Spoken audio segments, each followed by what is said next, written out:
In the soft grey light of an October morning, in the year 1347, when the leaves had turned to gold and crimson tapestries across the English countryside, Agnes felt the first sharp bite of frost beneath her bare feet as she made her way to the wooden outhouse behind her family's cottage. The wooden seat, which had felt perfectly comfortable through the gentle warmth of summer and autumn's mild embrace, now carried winter's first warning, a cold so sharp it seemed to penetrate straight through to her bones. Agnes had lived through 34 winters in this same cottage, following the same path her mother and grandmother had worn, smooth between the back door and the small wooden structure that provided privacy and dignity for her family's most basic needs. But as she settled onto the wooden seat this morning, feeling the cold seep through her woolen shift, she knew, with the certainty that comes from experience, that the easy days were ending. The outhouse, built by her husband Thomas with sturdy oak planks and positioned downwind from their home, had served their family well through 3 seasons of the year. In spring, it provided a pleasant retreat surrounded by budding apple trees. Through summer's warmth, it offered cool shade and the sweet scent of honeysuckle that climbed its walls. Even autumn brought its own charm, with colourful leaves drifting down to create a carpet of natural beauty around its weathered walls. But winter was different.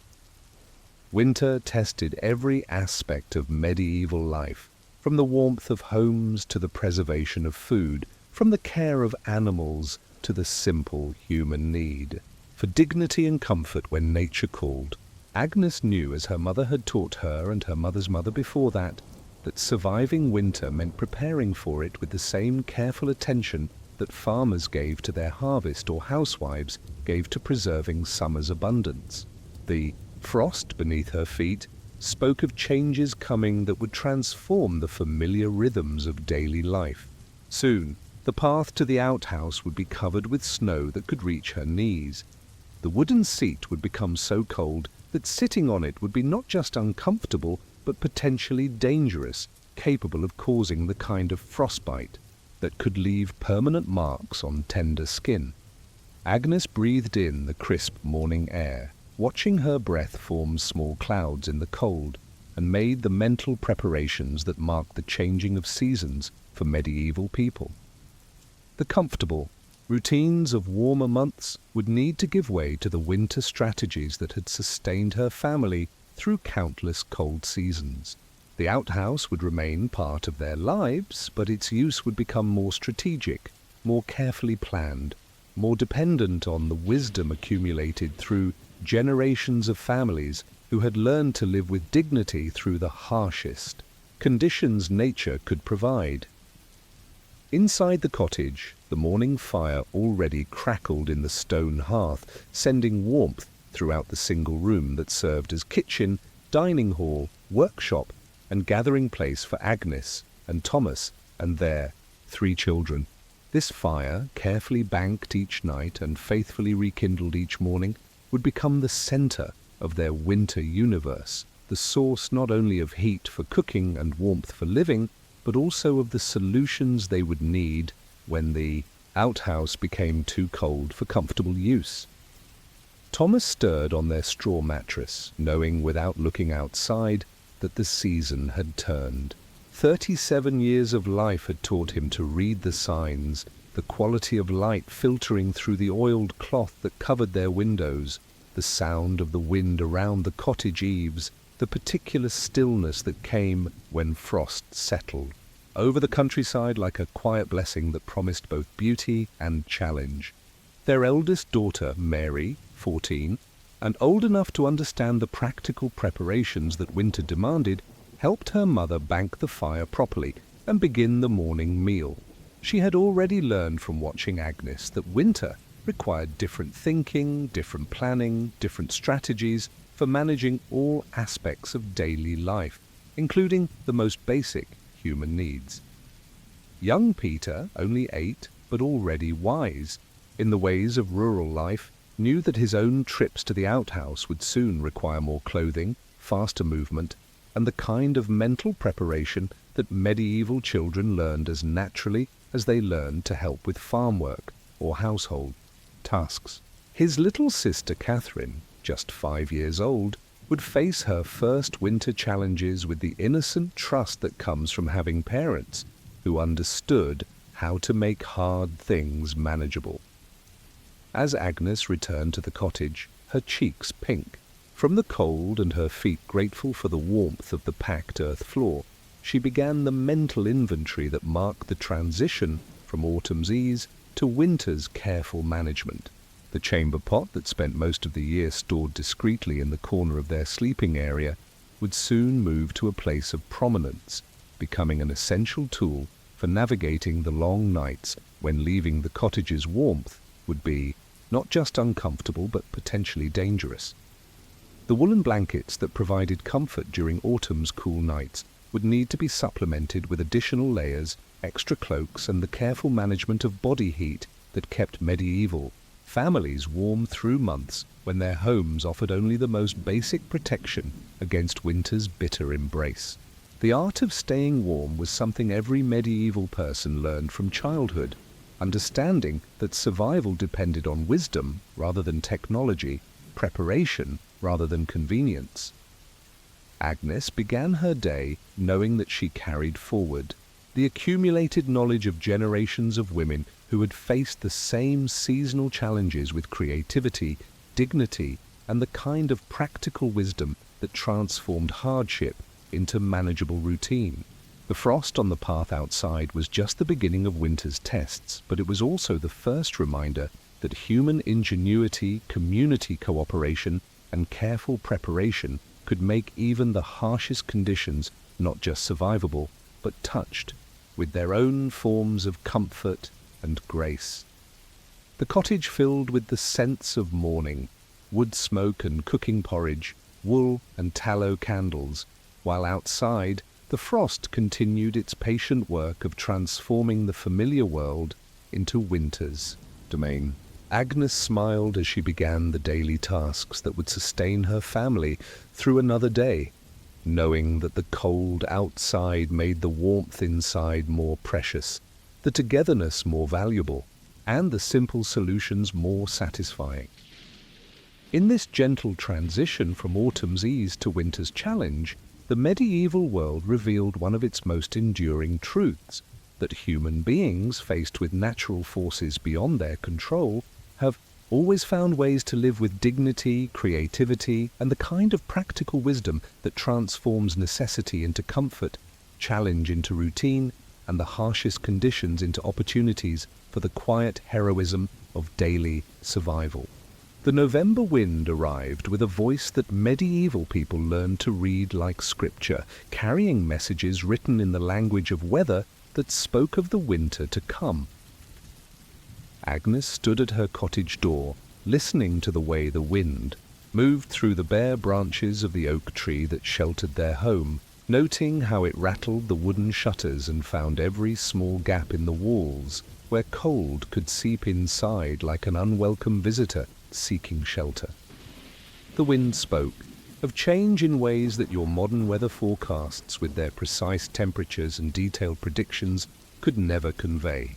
Agnes knew, from the particular sharpness in the air, the way the wind seemed to cut through her woolen cloak, rather than simply flowing around it, that this year's winter would test them more severely than the gentle cold of the previous year.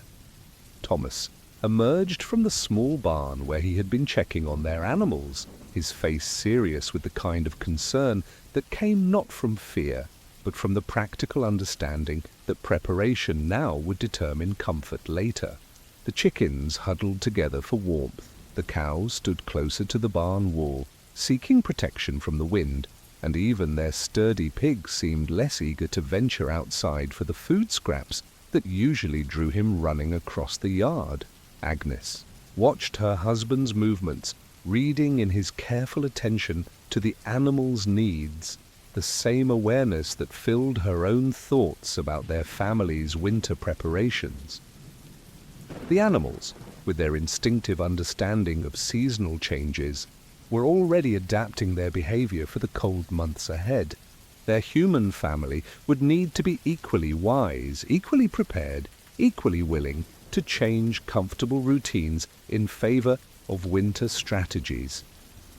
The path to the outhouse, still visible but already marked by frost that lingered later into each morning, would soon become a journey that required more thought, more clothing, and more courage than summer's easy walks across sun-warmed ground. Agnes had already begun timing her visits for the warmest parts of the day, understanding that the luxury of casual timing would soon be replaced by the necessity of strategic planning. Inside the cottage, the children were learning their own lessons about winter's approach. Mary had already begun the practice of wearing extra layers to bed, understanding that the gradual adaptation to cooler temperatures would make the transition to deep winter more comfortable.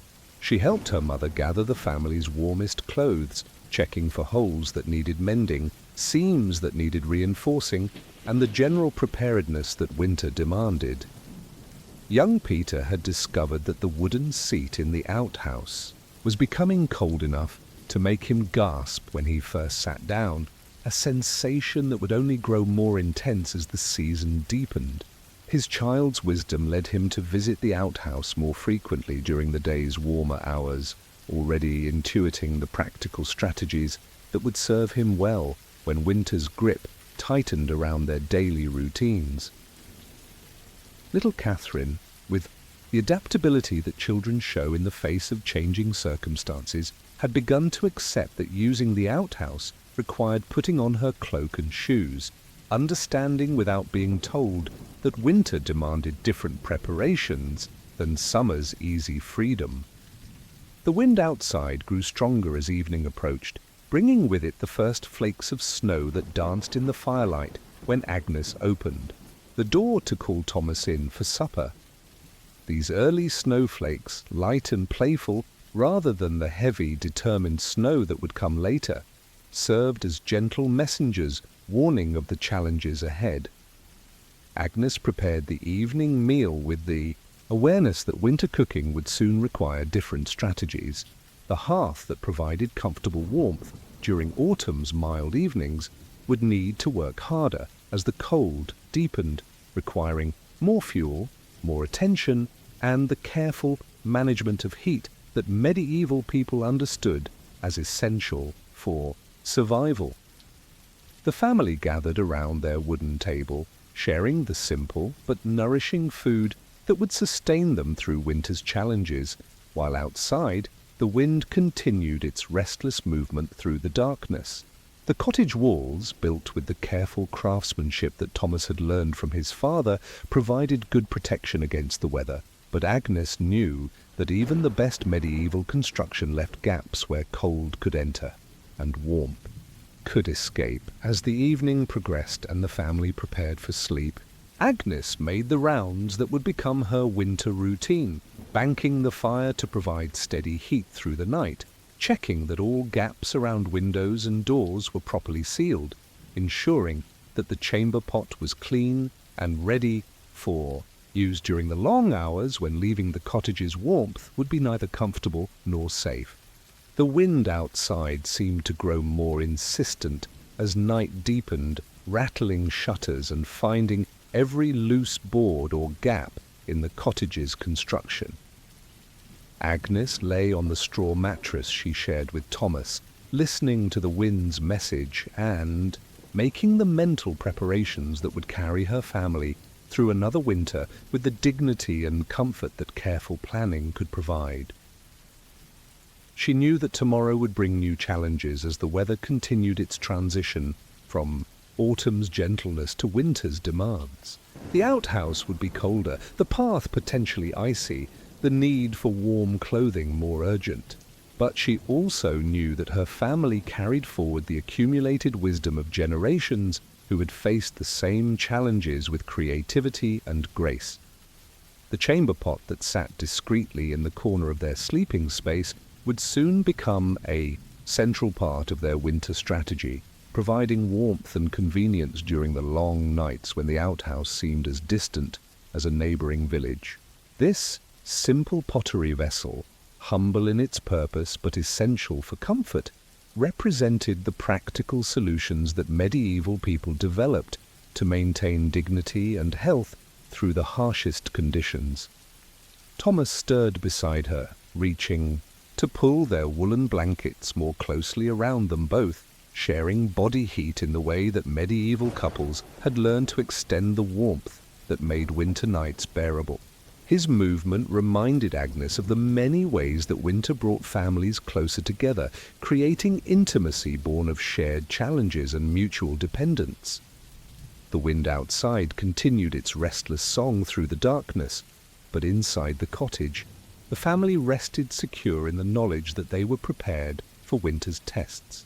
Tomorrow would bring new cold, new challenges, new opportunities to demonstrate the practical wisdom that had sustained rural families through countless generations of seasonal change. In the gentle darkness of their cottage, surrounded by the wind's voice and warmed by the fire's steady glow, Agnes reflected on the quiet heroism of ordinary people who faced extraordinary challenges with the kind of everyday courage that transforms survival into an art form, necessity into comfort, and winter's hardships into opportunities for the human spirit to demonstrate its remarkable capacity for adaptation, preparation, and grace.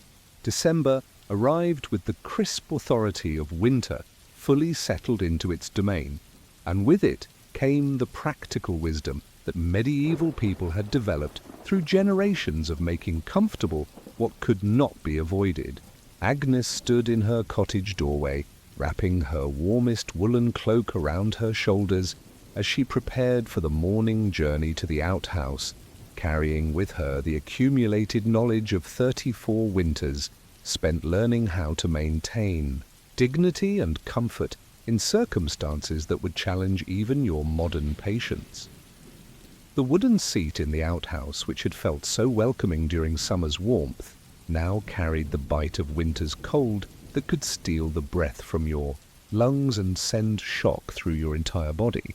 But Agnes had learned, as her mother had taught her, and her mother's mother before that the secret to winter comfort lay not in avoiding the cold, but in learning to work with it skillfully. From the wooden peg beside their bed, Agnes took down the special cloak that she used only for winter trips to the outhouse. This cloak, made from the finest wool their sheep could provide and lined with rabbit fur that Thomas had carefully prepared the previous winter, represented more than mere clothing. It embodied the thoughtful preparation that made harsh conditions manageable. The cloak wrapped around her like a warm embrace, its hood protecting her head and neck from the bitter wind that seemed to find every exposed inch of skin with winter's sharp fingers. But Agnes carried more than just warm clothing. On her journey across the frost-covered yard, she carried the wisdom of generations who had learned that comfort in winter required not just endurance, but strategy. In her hands, Agnes held a small wooden cushion stuffed with down from their geese, a simple innovation that transformed the shock of sitting on a frozen wooden seat into something merely cool rather than painfully cold. This cushion, sewn by her own careful stitches during the long evenings of the previous winter, represented the kind of practical solution that medieval people developed to make necessary tasks bearable. The wisdom of the wooden cushion extended beyond mere comfort. Agnes knew that sitting directly on frozen wood could cause the kind of sudden cold shock that medieval people understood could be dangerous, particularly for older family members or anyone whose health was already fragile. The cushion provided not just comfort, but safety, protecting tender skin from contact with surfaces cold enough to cause injury. As Agnes settled onto her cushioned seat, wrapping her cloak more tightly around her, she reflected on the other innovations that winter necessity had inspired in her household.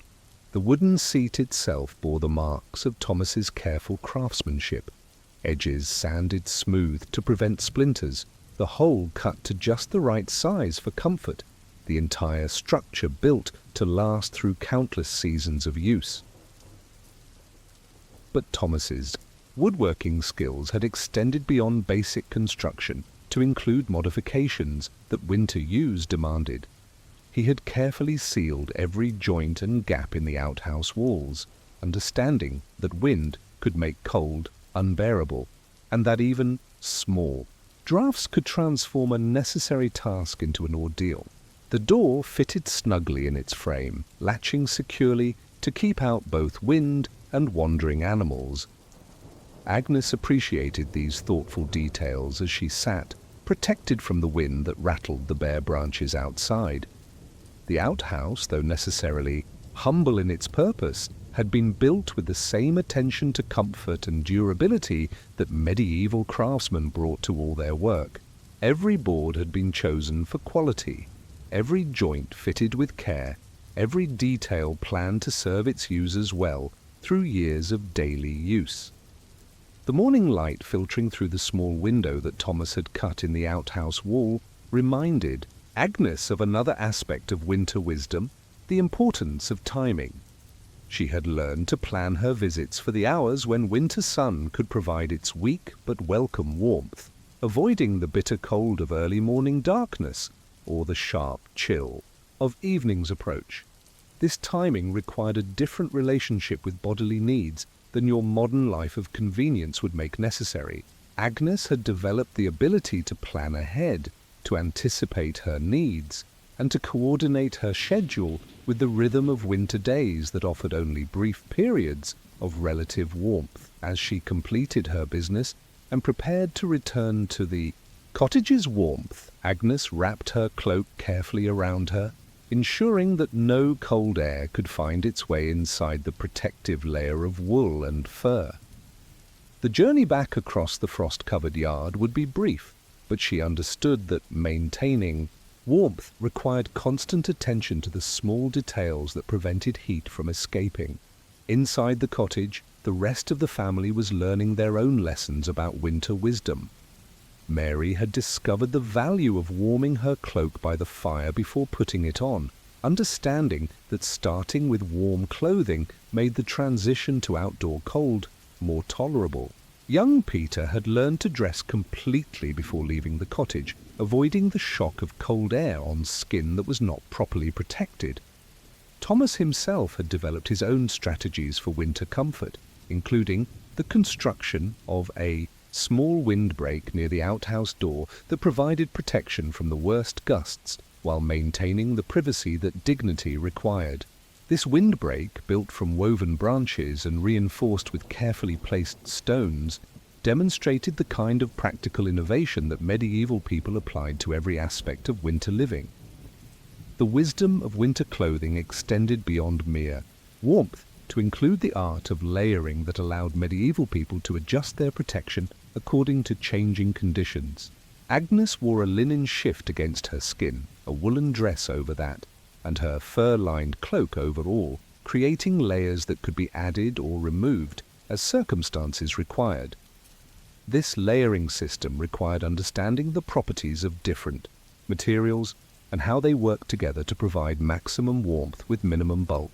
The linen against her skin absorbed moisture and stayed comfortable. The wool provided insulation while allowing air circulation, and the fur-lined cloak served as the final barrier against wind and cold. As Agnes returned to the cottage's blessed warmth, she carried with her the satisfaction that comes from meeting winter's challenges with skill and preparation. The wooden seat and woolen cloak, the down cushion and careful timing, all represented the accumulated wisdom of people who had learned to live comfortably within the constraints that nature imposed. Back inside, Agnes hung her cloak on its peg, stored her cushion in its special place, and resumed the daily tasks that sustained her family through winter's long months. The fire crackled cheerfully in the hearth, children played quiet games by its warmth, and Thomas worked on the endless small repairs and improvements that kept their home comfortable and secure. In the gentle warmth of their cottage, surrounded by the evidence of human ingenuity and careful preparation, Agnes embodied the quiet triumph of ordinary people who faced extraordinary challenges with wisdom, dignity, and the kind of practical intelligence that transforms harsh necessity into manageable routine, winter's trials into opportunities for comfort, and daily survival into an art form that honors both human creativity and the natural rhythms that shape all life. In the deep heart of winter, when January winds howled around the cottage with a ferocity that made even the bravest soul reluctant to venture outside, Agnes and her family discovered the profound importance of the humble chamber pot, a simple ceramic vessel that represented not just convenience, but the preservation of human dignity in circumstances that could easily strip it away. The chamber pot that sat discreetly in the corner of their sleeping area had been crafted by the village potter with the same attention to quality and durability that marked all medieval craftsmanship. Its smooth ceramic surface, glazed to prevent staining and odor retention, reflected the understanding that even the most basic human needs deserved tools that were well made, thoughtfully designed, and built to last through years of daily use. Agnes had learned from her mother the proper care and management of the chamber pot, understanding that maintaining cleanliness and dignity required both practical knowledge and the kind of quiet wisdom that transforms necessity into something approaching grace. The pot was emptied each morning and rinsed with clean water, then positioned carefully in its designated corner where it remained accessible but unobtrusive. During the long winter nights, when the fire in the hearth had burned down to glowing embers and the cottage was filled with the peaceful breathing of sleeping family members, the chamber pot provided a solution that honored both comfort and necessity.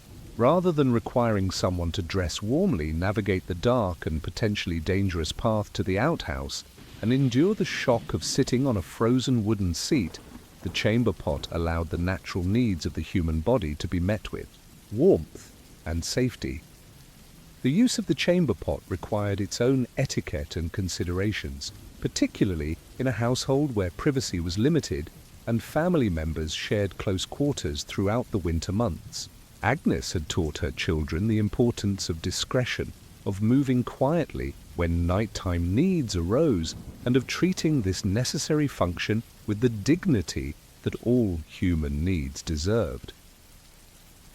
Young Peter had initially been embarrassed by the necessity of using the chamber pot within the family's shared sleeping space, but Agnes's gentle guidance helped him understand that all human beings faced the same needs, and that managing them skillfully was a mark of maturity rather than shame.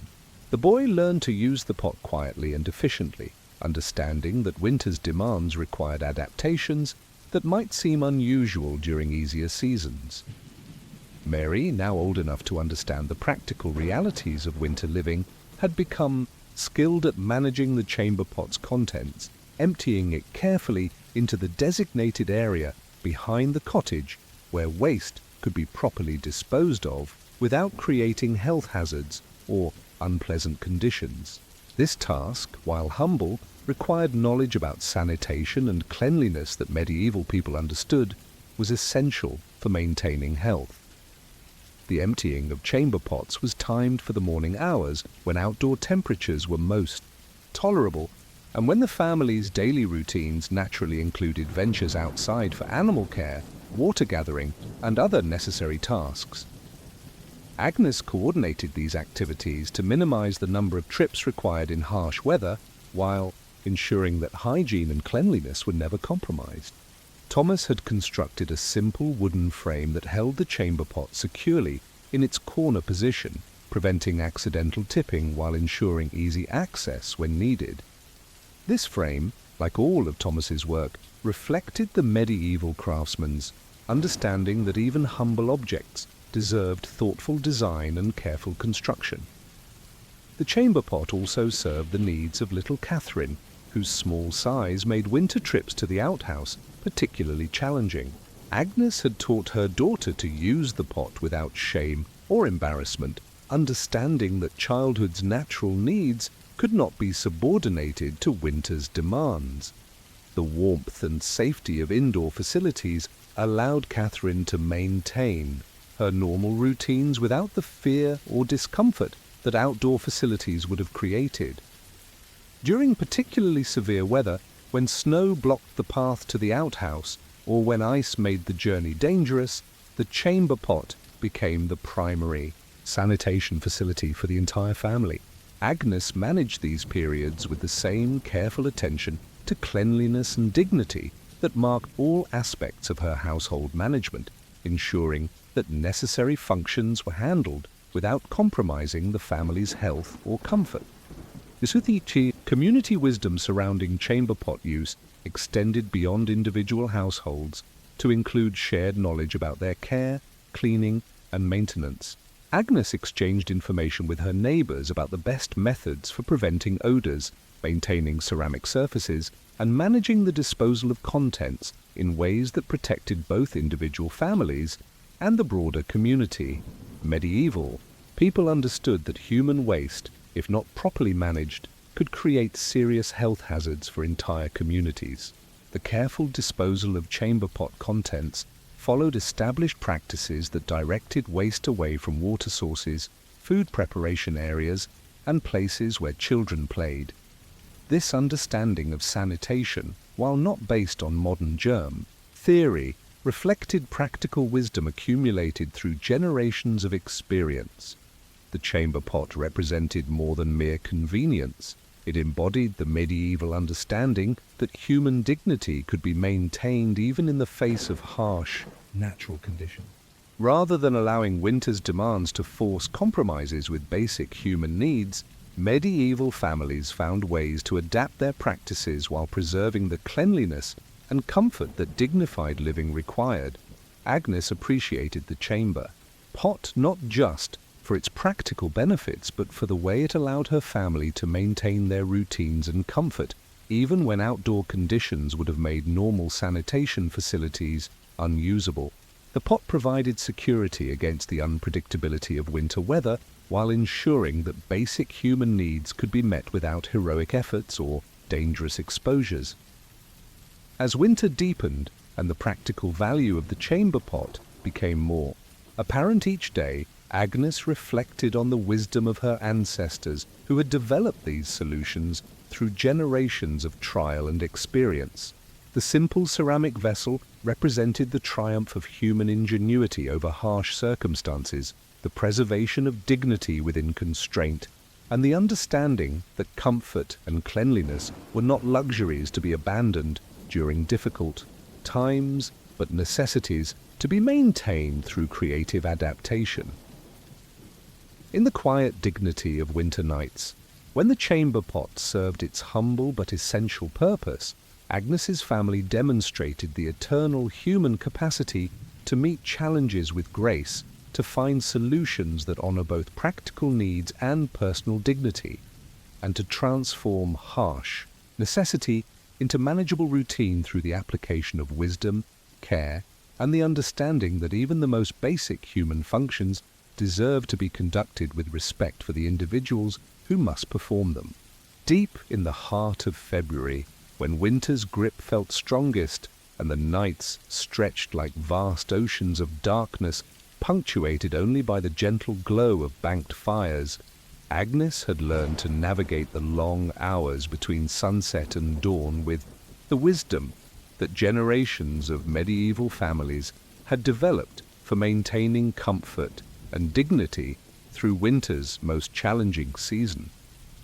The February nights were the longest and darkest of the year, beginning before the evening meal was finished and extending far into what felt like the next day's morning.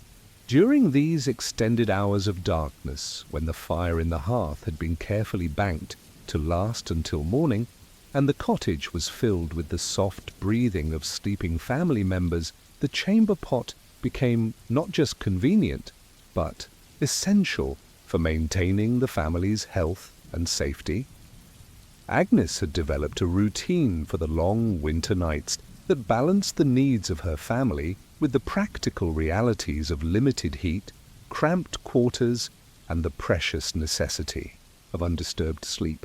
The chamber pot, positioned carefully within easy reach but away from the sleeping area's center, provided a solution that allowed natural needs to be met without the disruption and danger that midnight trips to the outhouse would have created. The art of moving quietly in the darkness required its own skills and consideration. Agnes had learned to navigate the cottage's familiar geography without light, understanding where each family member slept and how to move among them without disturbing the rest that was so essential for maintaining strength through winter's demands. Her bare feet knew every board in the cottage floor, every irregularity that might create sound, every path that led safely to where the chamber pot waited. Young Peter had initially been reluctant to use the chamber pot during the night hours, feeling that somehow he should be brave enough to venture outside regardless of weather conditions.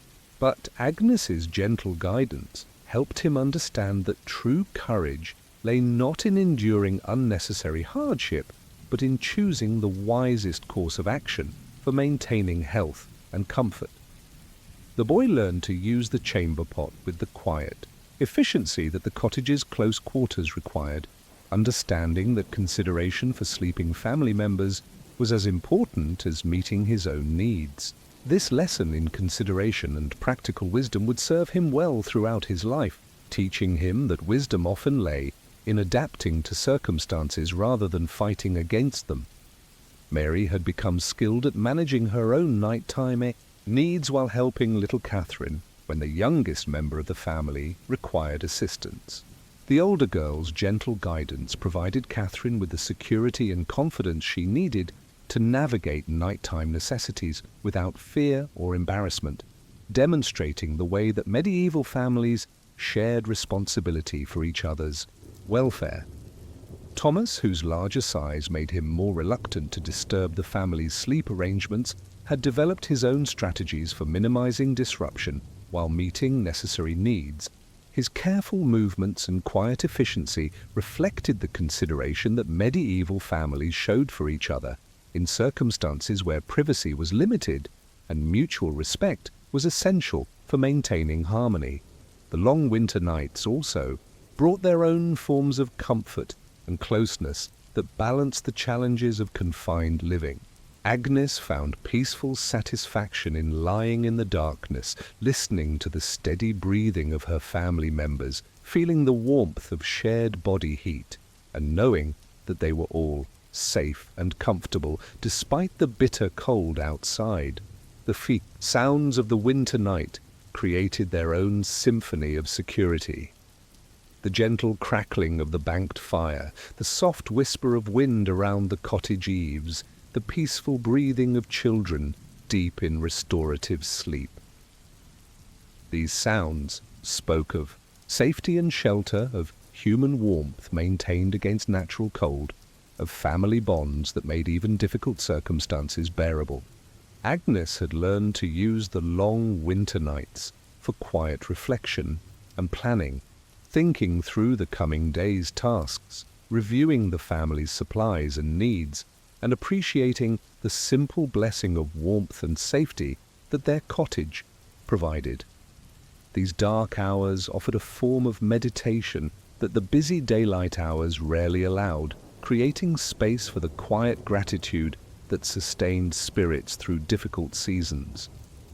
The management of the chamber pot during nighttime hours required its own considerations and courtesies.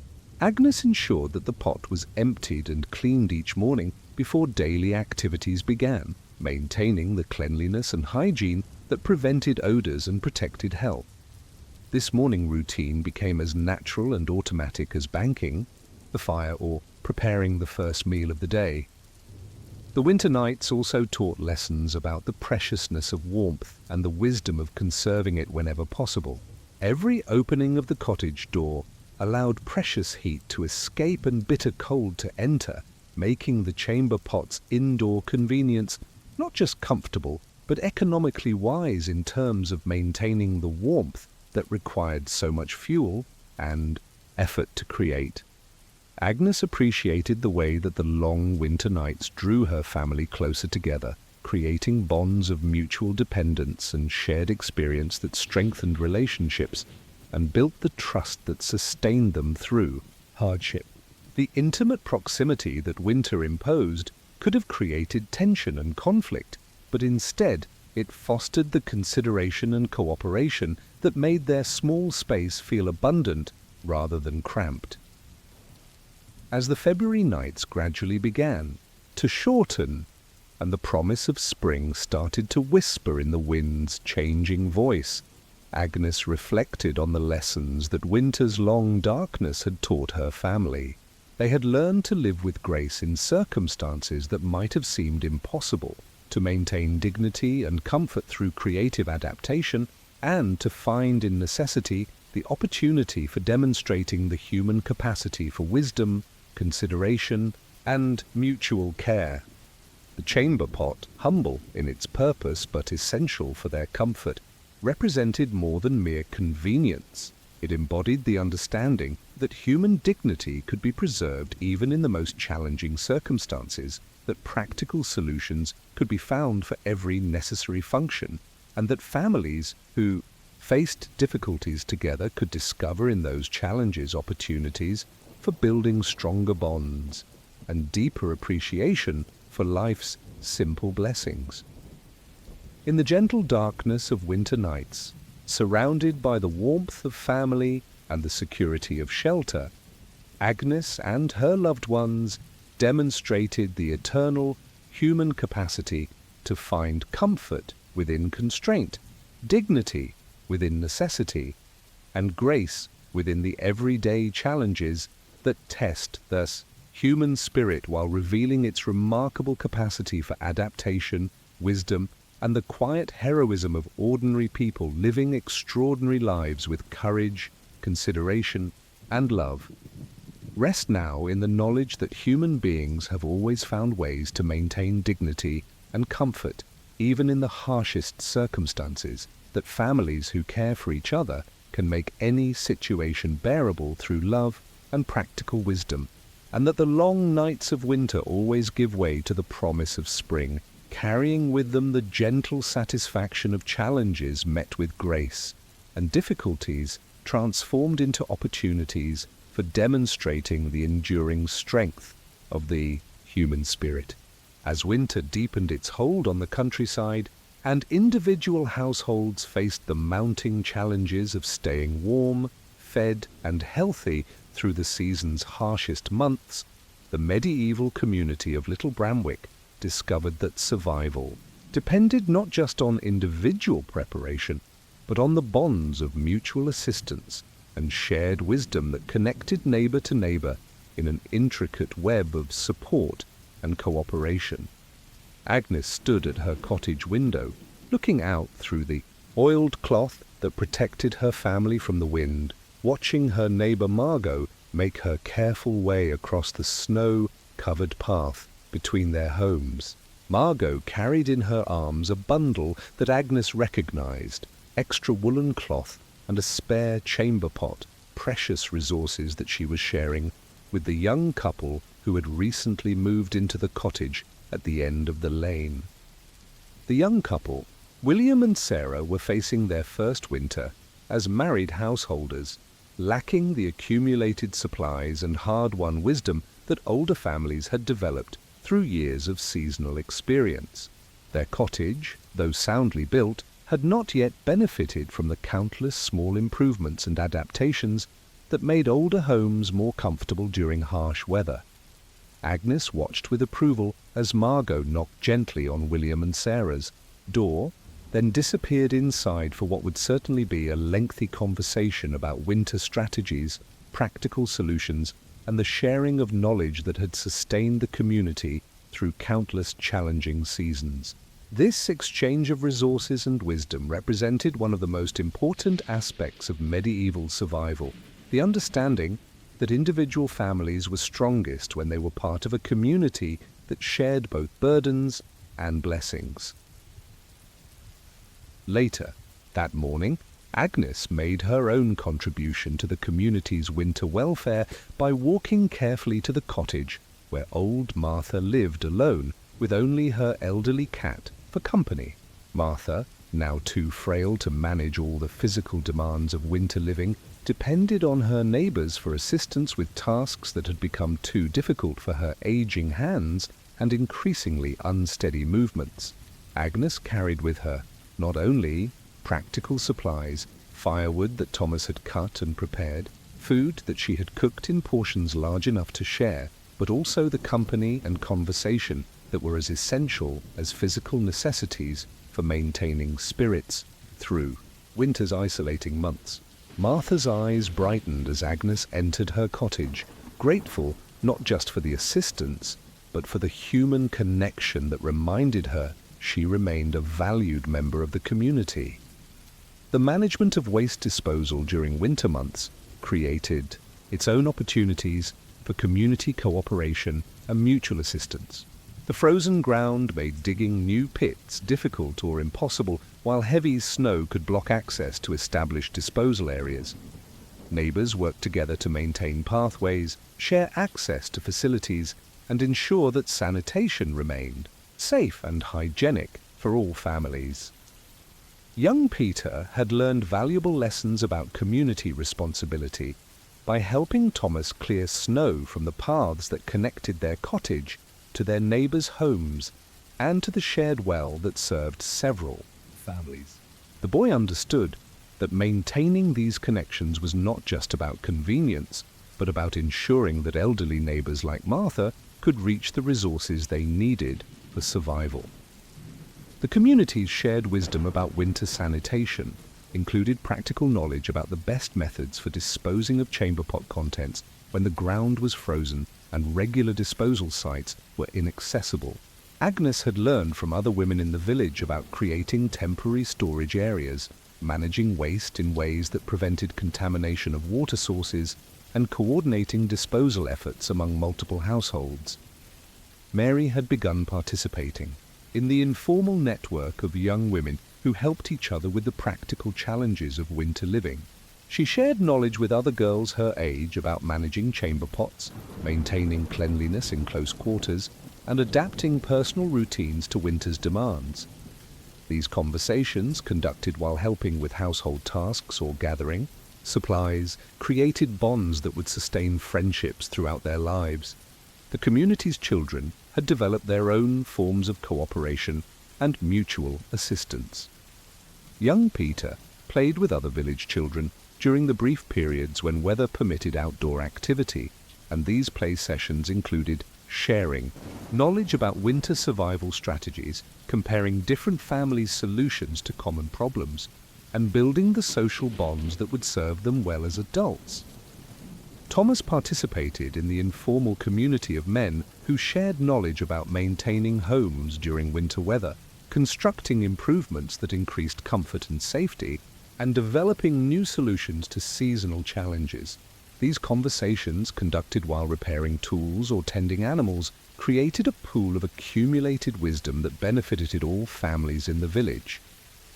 The sharing of resources during winter extended beyond mere charity to encompass a sophisticated understanding of community survival that benefited everyone involved. When one family had surplus firewood, they shared it with neighbors who might return the favor with extra food or assistance with difficult tasks.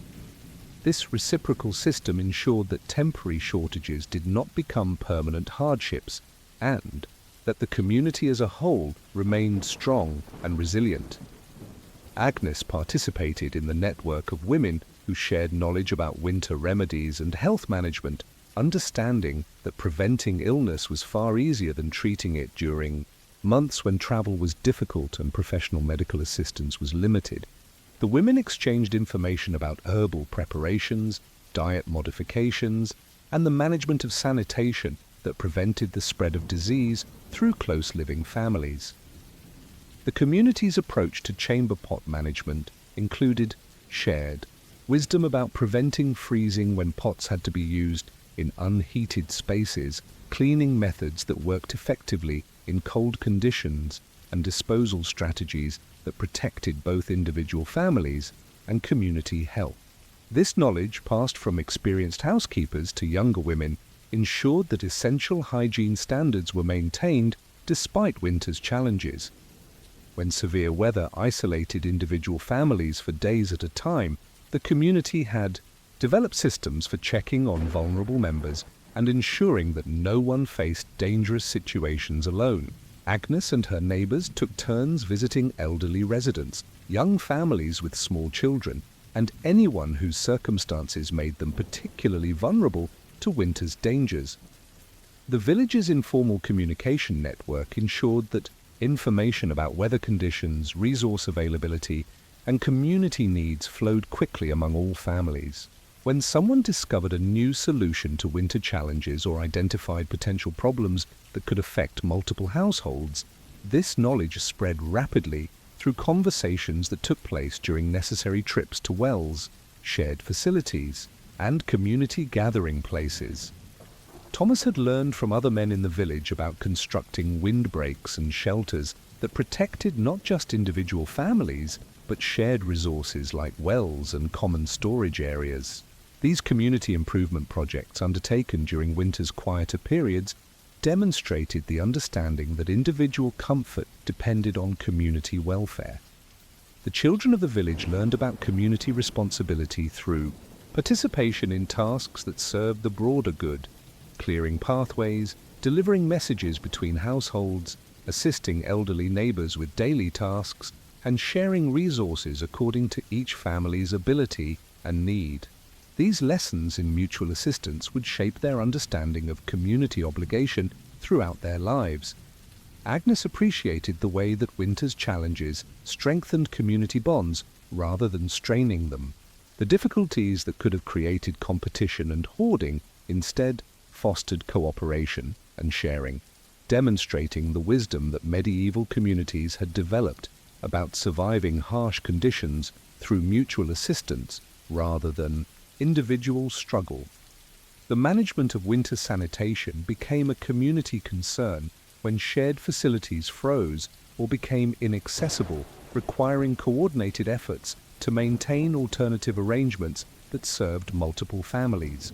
These cooperative solutions demonstrated the practical wisdom that medieval people applied to every aspect of survival, understanding that challenges affecting one family would eventually affect all families. As winter gradually loosened its grip, and the first hints of spring began to appear in longer days and slightly warmer temperatures, Agnes reflected on the lessons that the season's challenges had taught her community. They had learned that survival depended not just on individual preparation, but on the bonds of mutual assistance that connected family to family in a network of shared responsibility and care. The chamber pots that had served individual families throughout winter's long months represented more than mere convenience.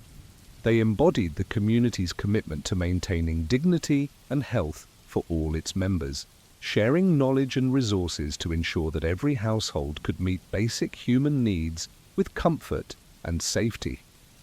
In the growing light of late winter days, surrounded by neighbors who had become more than mere geographical proximity, through months of shared challenges and mutual assistance, Agnes understood that community was not just about living near other people, but about creating bonds of care and cooperation that made harsh circumstances bearable and transformed individual struggles into collective strength. The medieval community of Little Bramwick had demonstrated once again the eternal truth that human beings are strongest when they face challenges together, sharing both burdens and wisdom, supporting the vulnerable and learning from the experienced, creating through cooperation and mutual care the resilience that allows communities to thrive even in the face of nature's most demanding tests. In this gentle understanding of community as a source of strength and wisdom, Agnes and her neighbours embodied the enduring human capacity to transform individual challenge into collective opportunity, personal struggle into shared growth, and seasonal hardship into the bonds of mutual care that sustain communities through all of life's changing seasons. In the depths of winter, when the world outside lay locked in ice and snow, and the very air seemed to carry crystals that could freeze the breath in your lungs, Agnes and her family had elevated the art of staying warm to a sophisticated understanding of heat conservation, body warmth, and the countless small techniques that could mean the difference between mere survival and genuine comfort during the harshest months of the medieval year. The cottage itself had been transformed into a carefully managed environment where every source of heat was treasured and every potential loss of warmth was prevented through the accumulated wisdom of generations who had learned to work with, rather than against, winter's relentless cold. Agnes moved through this space with the efficiency of someone who understood that warmth was not just comfort, but a precious resource that required constant attention and skilled management. The great hearth that dominated one wall of their single-room cottage served as more than a source of heat. It had become the center of their winter universe, carefully tended to provide maximum warmth with minimum fuel consumption. Agnes had learned from her mother the art of banking fires to last through long winter nights, arranging logs and embers in patterns that would burn slowly and steadily without requiring constant attention. Thomas had made modifications to their fireplace that increased its efficiency and directed more heat into the living space rather than allowing it to escape up the chimney. These improvements, based on knowledge shared among the village men, included carefully positioned stones that absorbed heat during active burning and radiated warmth long after the flames had died down. The family had developed their own techniques for maximizing the benefit of the fire's warmth throughout the cottage. Agnes hung heavy woolen curtains around their sleeping area, creating a smaller space that could be heated more effectively by the fire's radiant warmth. These curtains, woven from their own sheep's wool and carefully fitted to block drafts, created a warm refuge within the already cozy cottage. Body heat became another essential element in their winter warming strategy. The family slept close together on their large straw mattress, sharing blankets and using their combined body warmth to create a pocket of comfort that could be maintained even when the fire burned low during the night hours. This closeness, which might have seemed confining during warmer months, became a source of security and comfort during winter's challenges. Agnes had learned the art of heating stones by the fire and wrapping them in woolen cloth to carry warmth to other parts of the cottage or to warm their bed before sleep. These heated stones provided hours of gentle warmth, creating comfort that extended far beyond the fire's immediate vicinity. The stones, carefully selected for their ability to hold heat without cracking, became essential tools in their winter comfort strategy. The clothing strategies that the family employed inside their cottage reflected understanding of layering and heat retention that modern outdoor enthusiasts would recognize and respect. Agnes wore multiple layers of linen and wool, creating insulation while allowing for adjustment as indoor temperatures fluctuated throughout the day and night. Mary had become skilled at managing their woolen blankets and cloaks to create warm spaces for different activities, wrapping herself in wool while doing needlework near the fire, arranging blankets to create warm reading nooks, and helping little Catherine stay comfortable while playing quiet indoor games. Young Peter had learned to warm his clothes by the fire before putting them on, understanding that starting with warm fabric made the entire day more comfortable. He had also discovered the value of staying active indoors, using movement and exercise to generate body heat that supplemented the fire's warmth. The management of indoor humidity became another aspect of winter comfort that Agnes had learned to control carefully. Too much moisture in the air from cooking and breathing could create condensation that made the cottage feel colder, while too little humidity could make breathing uncomfortable and increase the risk of illness. Agnes had developed techniques for cooking that maximized heat while managing moisture, using their iron pot in ways that provided both nutrition and warmth while avoiding the excessive steam that could create uncomfortable conditions. Her cooking methods had adapted to serve multiple purposes, providing food, generating heat, and creating the comfortable environment that sustained her family through winter's long months. The strategic use of chamber pots inside their warm cottage eliminated the need for family members to venture into the bitter cold for natural functions, preserving body heat that would have been lost during trips to the outhouse. This indoor sanitation solution contributed significantly to overall winter comfort by maintaining the warmth that was so difficult to generate and so easy to lose.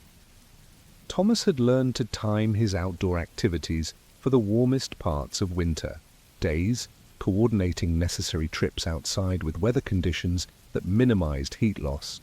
When he did venture out for essential tasks like tending animals or gathering firewood, he warmed himself thoroughly by the fire before leaving, and upon returning, understanding that managing body temperature required strategic planning. The family had developed their own techniques for warming food and drink that provided internal heat to supplement external warming methods.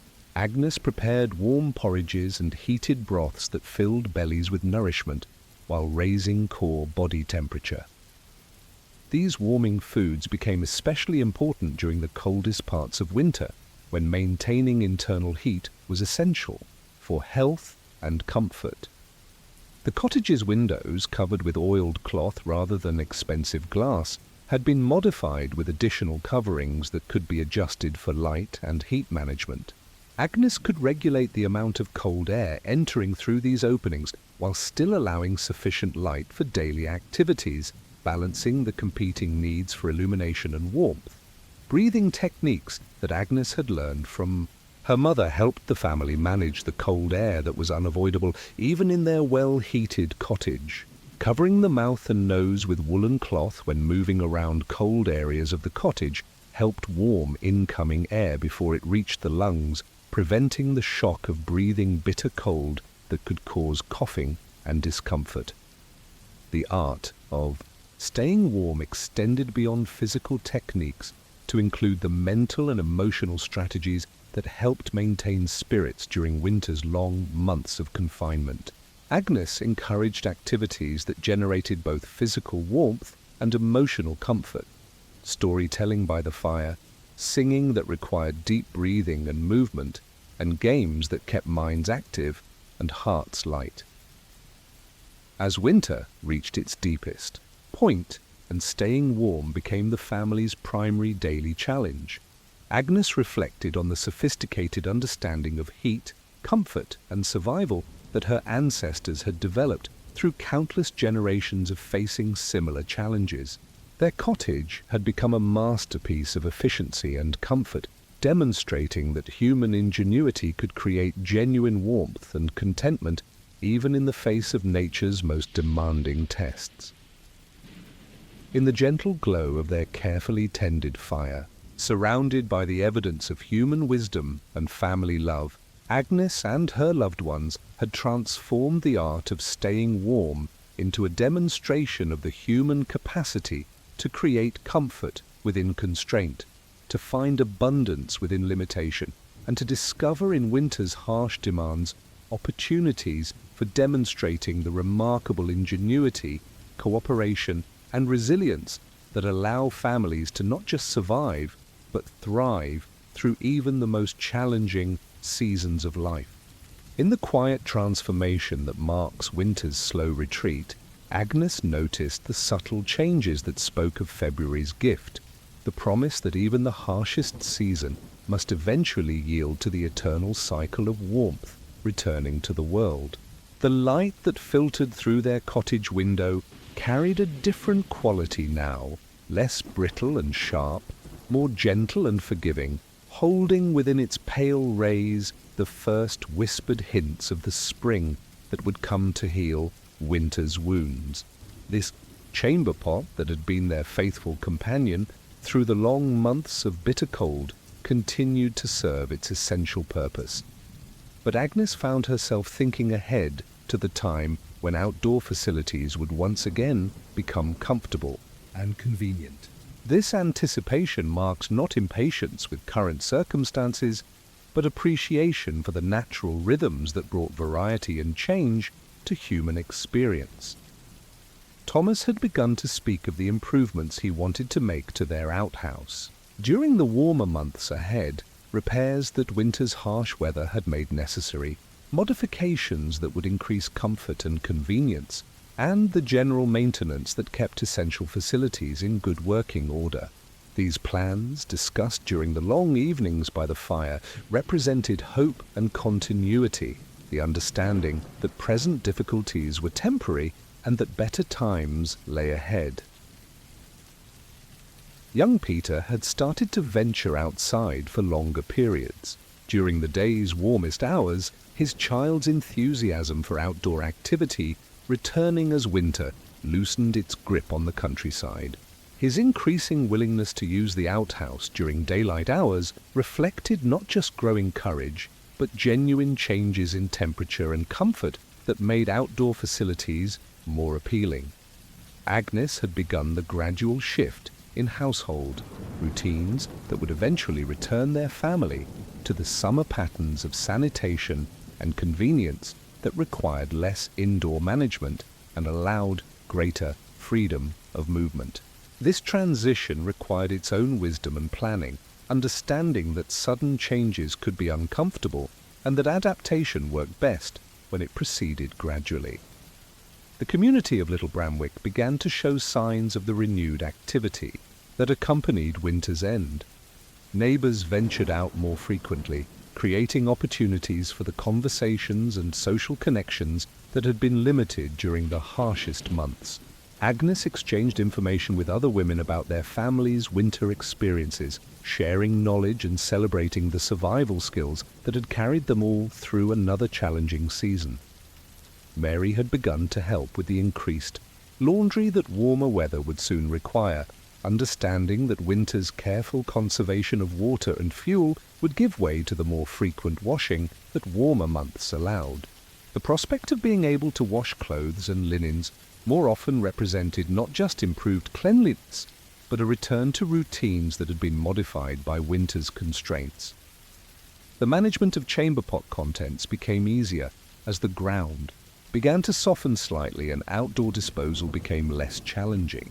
Agnes noticed that the frozen ground that had made waste disposal difficult was showing signs of thaw, creating opportunities for returning to normal sanitation practices that would reduce the family's dependence on indoor alternatives. Thomas began preparing for the seasonal tasks that spring would bring. Repairs to the cottage that winter weather had made necessary, improvements to outdoor facilities that would increase comfort and convenience, and the general maintenance that prepared their home for another year of service. These preparations represented investment in future comfort and the understanding that present effort would yield lasting benefits. The children showed renewed interest in outdoor activities and exploration, their natural energy no longer completely contained by winter's restrictions. Agnes watched with motherly satisfaction as Peter and Catherine began to speak of spring, plans and summer adventures, understanding that hope and anticipation were as important for healthy development as food and shelter. Agnes herself felt the stirring of spring energy that came with longer days and the promise of warmer weather ahead. The careful indoor management that had sustained her family through winter would soon give way to the different challenges and opportunities of the growing season, requiring new skills and strategies, but offering greater freedom and variety. The cottage that had served as refuge and fortress against winter's assault would soon return to its role as comfortable home base for a family whose activities extended far beyond its walls. Agnes began planning the thorough cleaning and airing that would mark winter's end, understanding that the transition between seasons required its own rituals and preparations. The chamber pot would soon return to its less prominent role in family life, but Agnes felt genuine gratitude for the comfort and convenience it had provided during the months when outdoor alternatives were impractical or dangerous. This humble vessel had preserved dignity and health during challenging times, demonstrating the importance of practical solutions that honored human needs. The community's shared experience of winter survival had strengthened bonds among neighbors and created new relationships based on mutual assistance and shared knowledge. Agnes looked forward to the community activities that warmer weather would make possible, understanding that social connections were as important for thriving as the practical necessities of survival. February's promise extended beyond mere temperature, change to encompass renewal of spirit, energy, and hope that characterized the transition from winter's restraint to spring's abundance. Agnes felt this renewal in her own heart as she began to plan for the gardening, preservation, and preparation activities that would fill the warmer months ahead. The wisdom that her family had gained through another winter's challenges would serve them well in future seasons, both in managing similar difficulties and in appreciating the abundance and freedom that easier weather provided. Agnes understood that contrast made blessings more precious, and that experiencing limitation made liberation more meaningful. As February's days grew longer and its temperatures gradually moderated, Agnes reflected on the lessons that winter had taught her family about resilience, adaptation, and the human capacity to find comfort and dignity in the most challenging circumstances. They had not merely survived winter's tests, but had thrived within its constraints, demonstrating the remarkable ability of families to create warmth and security through cooperation, wisdom, and love. The outhouse that had seemed so distant and unwelcoming during winter's harshest months would soon become a comfortable and convenient facility once again, but the chamber pot would remain as a reminder of human ingenuity and the practical solutions that preserve dignity during difficult times. Both facilities served important roles in the family's seasonal adaptation, demonstrating that wisdom lay in using appropriate tools for changing circumstances rather than clinging rigidly to single solutions. In February's gentle promise of returning warmth, Agnes found hope not just for easier living conditions, but for the eternal human capacity to adapt, survive, and thrive through all of nature's changing seasons, carrying forward the wisdom gained through challenge and sharing with future generations. The knowledge that transforms hardship into opportunity for demonstrating the remarkable resilience, creativity, and enduring strength of the human spirit. The first crocus pushed through the softening earth beside the cottage door on a March morning, when Agnes stepped outside and felt, for the first time in months, air that carried warmth instead of the sharp bite of winter's relentless cold. This small purple flower, no larger than her thumbnail, represented more than mere decoration. It announced spring's return with the authority of nature's own calendar, promising that the long months of indoor confinement and careful resource in management were finally coming to an end. Agnes breathed deeply of the morning air, noticing how it filled her lungs without the sharp shock that had marked every breath during winter's coldest months. The path to the outhouse, covered for so long with snow and ice that had made each journey an expedition requiring careful preparation and warm clothing, now showed patches of bare earth where the sun's strengthening rays had begun their patient work of reclaiming the landscape. The outhouse itself, which had seemed as distant as a neighboring village during the worst of winter's weather, now beckoned with the promise of renewed convenience and comfort. Agnes made her way across the gradually clearing path, noting how each step felt easier, more natural, less like a heroic venture into hostile territory, and more like a simple return to the normal rhythms of seasonal living. The wooden seat that had been so cold throughout winter that it could shock the breath from her lungs now felt merely cool, a temperature that spoke of comfort soon returning rather than endurance to be suffered. Agnes settled onto the familiar surface with a sense of homecoming, appreciating both the privacy and the connection to the outside world that the outhouse provided after months of indoor alternatives. Through the small window that Thomas had cut in the outhouse wall, Agnes could see the signs of spring's advance across their small farmyard. The apple trees showed the faintest hint of green in their buds. The herb garden displayed the first tiny shoots of plants that had waited patiently through winter's dormancy, and even the chickens seemed more active and optimistic as they scratched in areas where the snow had melted.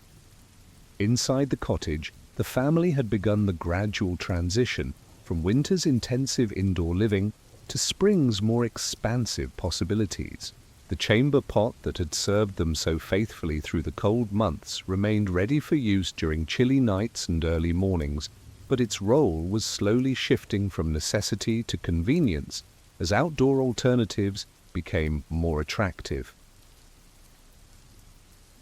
Young Peter had been among the first to embrace the return to outdoor facilities, his boy's love of adventure making him eager to resume the routines that winter had interrupted. Agnes watched with maternal satisfaction as her son regained the confidence and independence that came with being able to manage his own needs without requiring the careful preparation that winter had demanded. Mary had begun to speak of the spring cleaning that would mark winter's formal end, the thorough airing and washing that would refresh their home after months of closed windows and carefully conserved heat. This cleaning would include the careful washing and storage of the extra blankets and warming devices that had made winter bearable, preparing them for another year of service when cold weather returned. Thomas had started the repairs and improvements that would prepare their outhouse for another year of service, addressing the small problems that winter weather had created and making modifications that would increase comfort and durability. These projects represented investment in future convenience and the craftsman's satisfaction of maintaining facilities that served his family's needs. The village of Little Bramwick showed similar signs of spring's liberation from winter's constraints. Neighbours emerged from their cottages more frequently, creating opportunities for the social connections and community activities that had been limited during the harshest months. Agnes exchanged conversations with other women about their families, winter experiences and their plans for the growing season ahead. The community's children, freed from winter's indoor restrictions, began to rediscover the joys of outdoor play and exploration. Agnes watched with pleasure as Catherine joined other village children in games that had been impossible during the cold months, understanding that this social interaction was as important for healthy development as the fresh air and exercise that warmer weather provided. The management of waste disposal became simpler as the ground continued to thaw, and normal disposal methods became practical once again. Agnes appreciated the return to routines that required less indoor storage and management, understanding that each season brought its own advantages and challenges that required different strategies and solutions. Spring's arrival brought renewed energy and optimism that extended beyond mere weather improvement to encompass hope for the year ahead. Agnes felt this renewal in her own spirit as she began planning the gardening, preservation, and preparation activities that would fill the warmer months with productive and satisfying work. The cottage itself seemed to breathe more freely as windows could be opened for fresh air and doors could remain unlatched for longer periods. This increased ventilation brought both physical comfort and psychological relief, reminding the family that their home was not a fortress against hostile weather, but a comfortable base for an active and engaged life. Agnes reflected on the wisdom that her family had gained through another winter's challenges, understanding that these experiences had strengthened both their practical skills and their appreciation for life's seasonal variety. The difficulties they had faced together had built confidence in their ability to adapt and thrive regardless of external circumstances. The chamber pot would continue to serve useful purposes throughout the year, providing convenience during illness, comfort for young children during nighttime hours, and practical backup during severe weather of any season.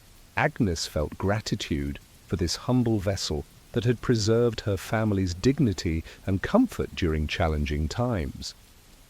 The outhouse, newly appreciated after months of difficult access, would resume its role as the family's primary sanitation facility, providing privacy and convenience that indoor alternatives could not match.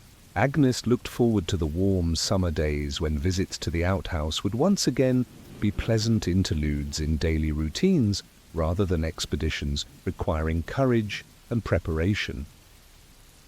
Spring's sweet release from winter's hold represented more than temperature change. It embodied renewal of spirit, expansion of possibilities, and the eternal human hope that accompanies nature's own cycles of challenge and relief.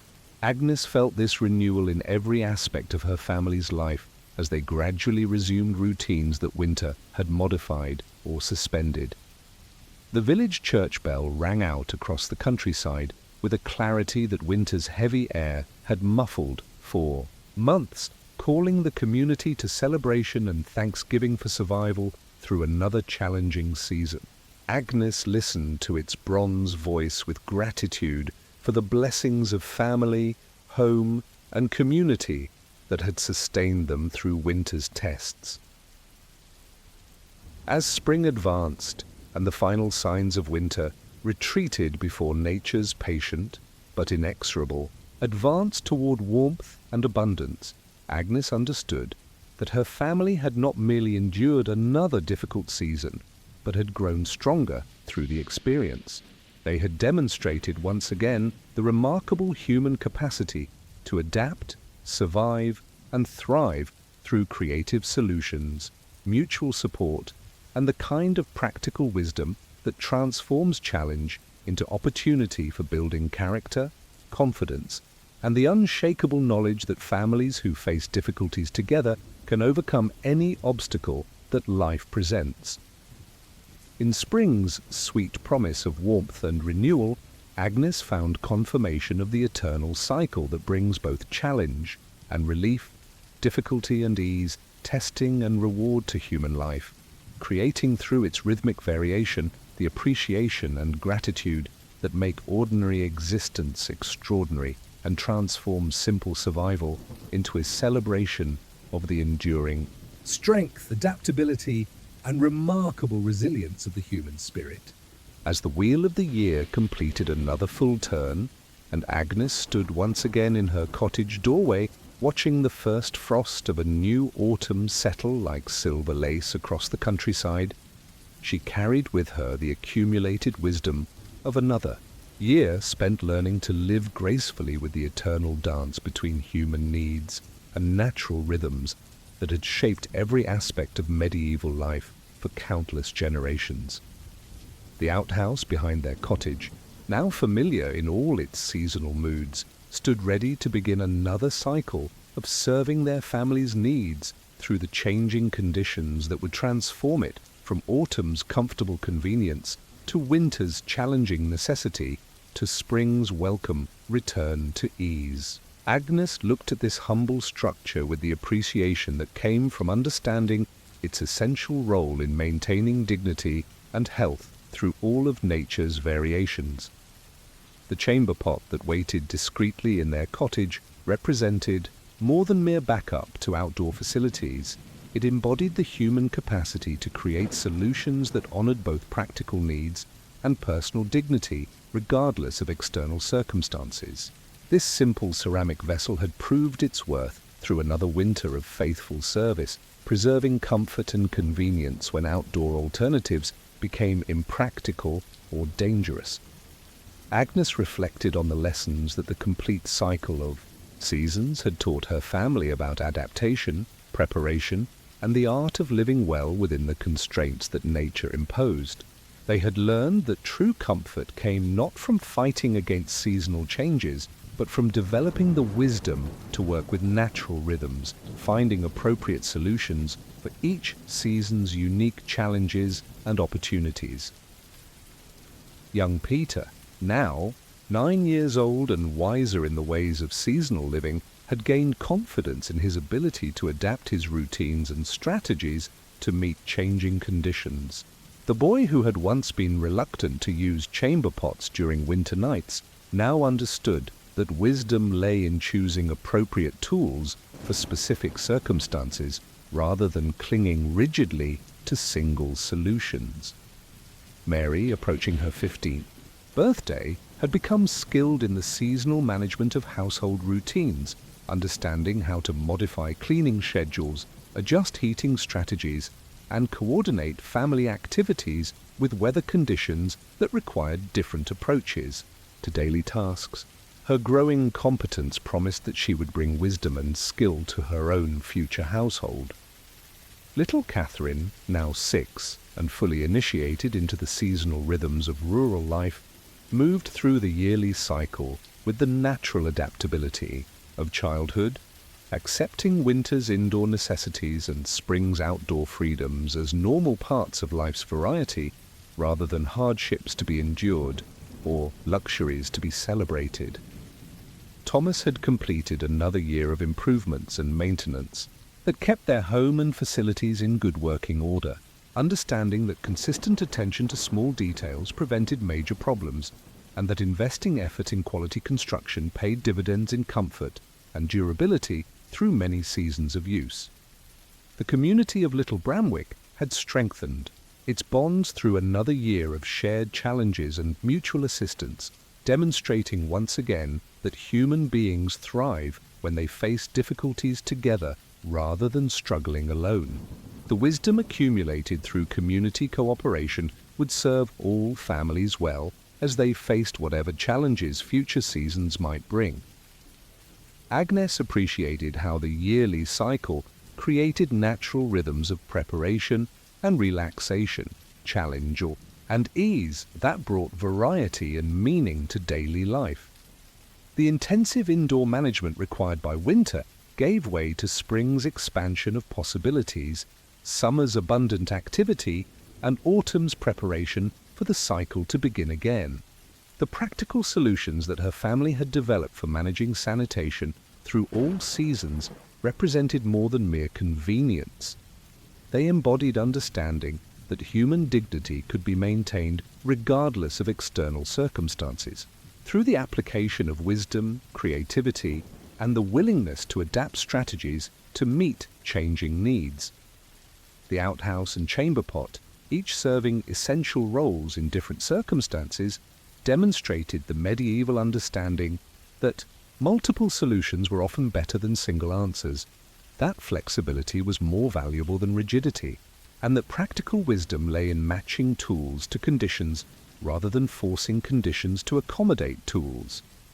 Agnes understood that the knowledge her family had gained through experience would serve them well in future years, while also being passed down to coming generations who would face similar challenges with the benefit of accumulated wisdom. The seasonal strategies they had developed were not innovations but rediscoveries of understanding that had sustained rural families for countless generations. The eternal dance of seasons and necessity had taught her family lessons that extended far beyond sanitation management to encompass patience with natural rhythms, appreciation for life's variety, gratitude for community support, and confidence in their ability to adapt and thrive regardless of external circumstances. As winter approached once again and Agnes began the familiar preparations that would carry her family through another cold season, she felt not anxiety about challenges ahead, but anticipation for the opportunity to demonstrate once more their mastery of seasonal living. The routines they had developed, the solutions they had tested, and the wisdom they had gained would serve them well through whatever the coming winter might bring. The cottage around her held the evidence of human ingenuity and family love, warm clothes prepared for cold weather, supplies gathered for winter's long months, facilities maintained for year-round service, and the countless small improvements that made harsh conditions manageable through the application of practical wisdom and careful attention to detail. Agnes moved through her daily tasks with the satisfaction that came from understanding her place in the eternal cycle that connected her to past generations who had faced identical challenges and future generations who would benefit from the wisdom she was helping to preserve and transmit. Her life was not measured by grand achievements, but by the daily demonstration of human capacity to live gracefully within natural constraints. The chamber pot and outhouse, humble in their purposes but essential for maintaining dignity and health, represented the profound truth that human well-being depended not on luxury or convenience, but on the wisdom to create appropriate solutions for necessary functions, honoring both practical needs and personal dignity regardless of circumstances. In the gathering dusk of another autumn evening, surrounded by the evidence of another year successfully navigated through the eternal dance of seasons and necessity, Agnes embodied the quiet heroism of ordinary people who face extraordinary challenges with grace, wisdom, and the unshakable understanding that human beings can create comfort and dignity within any circumstances through the patient application of accumulated knowledge, community cooperation, and the kind of practical love that transforms survival into an art form that honors both human needs and natural rhythms. The wheel of the year would continue its eternal turning, bringing both challenge and ease, difficulty and relief, testing and reward to human life, creating through its endless variation the appreciation and wisdom that make ordinary existence extraordinary and transform simple adaptation into a celebration of the enduring human capacity to find grace within constraint, dignity within necessity, and lasting satisfaction within the eternal dance of seasons that shapes all life with its patient rhythm of change and continuity, challenge and renewal, testing and triumph. Rest now in the understanding that human beings have always found ways to live with dignity through every season and circumstance, that the wisdom of generations past continues to guide and sustain those who seek it with humble heart, and that the eternal dance of seasons and necessity continues to teach the patience, adaptability, and quiet courage that transform ordinary life into an extraordinary demonstration of the human spirit's remarkable capacity to find comfort, meaning, and grace within the natural rhythms that shape all existence, with their gentle but inexorable influence bringing both challenge and blessing to every season of life.